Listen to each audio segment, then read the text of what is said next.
সমাজে বেশ কিছু মেয়ে আছে যারা ভাবে যে আমি অপ্সরা, আমি সুন্দরী।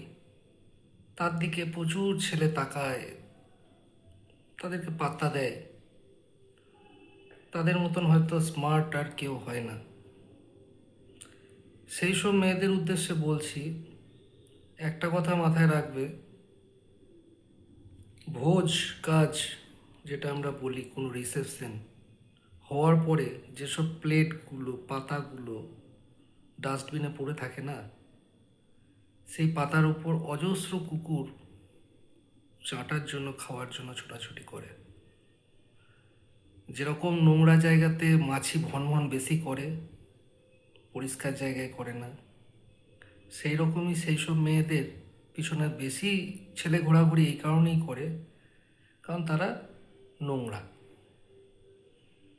খুব ইজি তাদেরকে পাওয়া। ঠিক আছে? অতএব অত নিজের প্রতি সেলফ কনফিডেন্স থাকা উচিত নয় যে আমার প্রতি প্রচুর ছেলে ফিদা। ঠিক আছে? সস্তা জিনিসের না, যেখানে একটু সস্তা জিনিস পাওয়া যায় মানুষজনের ভিড়টা সেখানে বেশি থাকে। দামি ব্র্যান্ডেড জিনিসে মানুষজন কমই যায়, রাস্তাঘাটে সস্তা জিনিসে কিন্তু লোকজন বেশি যায়। এটা মাথায় তাদের আসা উচিত যে তাদের মূল্য কী, তাদের মূল্যটা কী।